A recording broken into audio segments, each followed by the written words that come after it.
उन्होंने कहा कि प्रभु हमारे पुत्रों का उद्धार कीजिए, हमारे पुत्र घर से बेघर हो चुके हैं। माता अदिति ने कहा कि आप मेरी कोख से जन्म लीजिए और दैत्यराज बलि का वध कीजिए। प्रभु ने कहा ये संभव नहीं है। उसने कभी किसी का ऐसे वध नहीं किया। उसकी भूल बस इतनी सी है कि उसने मानवों पर आक्रमण किया। उसके लिए मैं उसे मृत्यु नहीं दे सकता। माता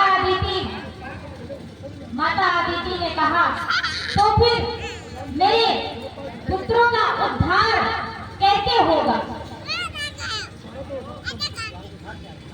लक्ष्मीपति भगवान श्री विष्णु ने कहा वो आप मुझ पर छोड़ दीजिए। भगवान श्री विष्णु ने वचन दिया था कि मैं आपकी कोख में जन्म लूंगा और यही वचन स्मरण कराने माता अदिति उनके पास गई थी।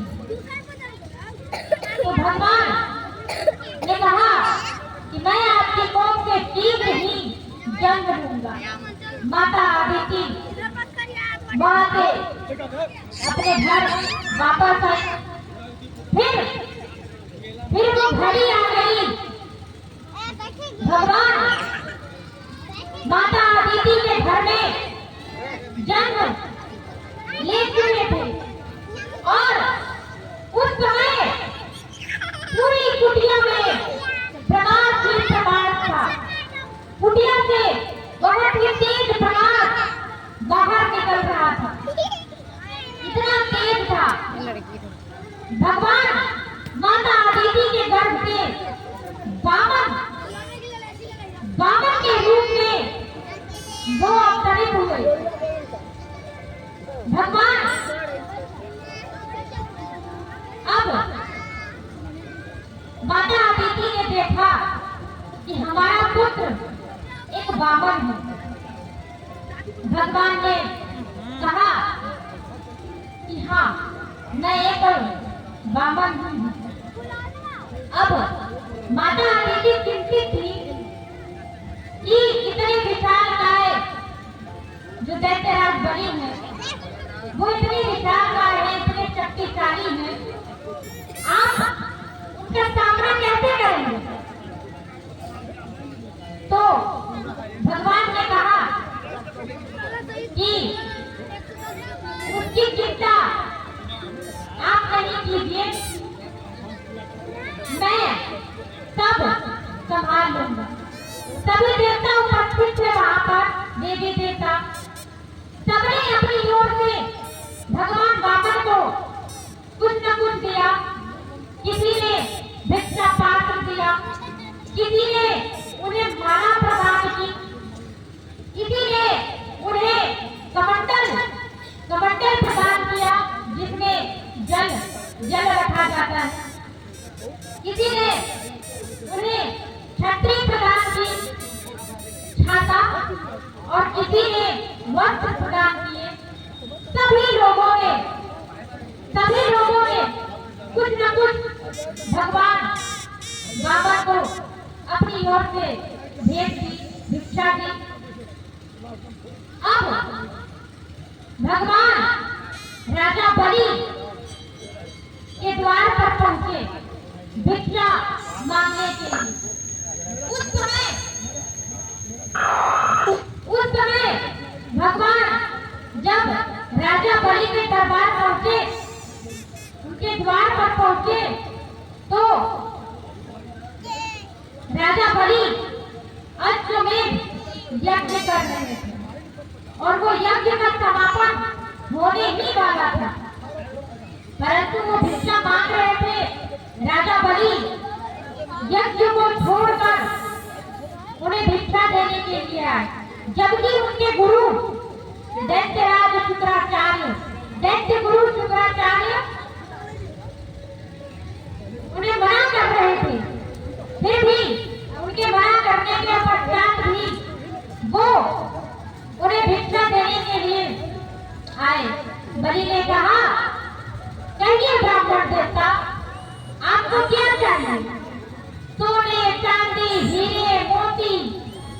चाहिए।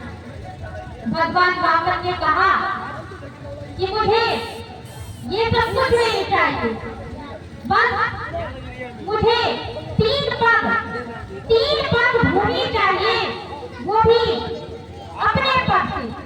मैं स्वयं 3 पग भूमि नापूंगा। दैत्य गुरु शुक्राचार्य राजा बलि से उन्होंने कहा कि महाराज आप इसे कुछ नहीं दीजिएगा। तो राजा बलि ने कहा क्यों? हमारे द्वार पर कोई भिक्षुक आया है और बलि के द्वार से कोई भी भिक्षुक कभी भी खाली हाथ वापस नहीं जाता, तो मैं इन्हें बिना भिक्षा दिए कैसे भेज दूं? दैत्य गुरु शुक्राचार्य ने कहा कि ये कोई भिक्षुक नहीं, ये विष्णु है, विष्णु। ये जानकर राजा बलि ने कहा क्या स्वयं भगवान विष्णु हमारे द्वार पर पधारे हैं? तो दैत्य गुरु शुक्राचार्य ने कहा कि इसकी बातों पे मत आना, ये तुम्हारा सब कुछ लूटने आया है, सब कुछ लेने आया है। बलि ने कहा कि जो सबको देता है आज वो मेरे द्वार पर कुछ मांगने आया है।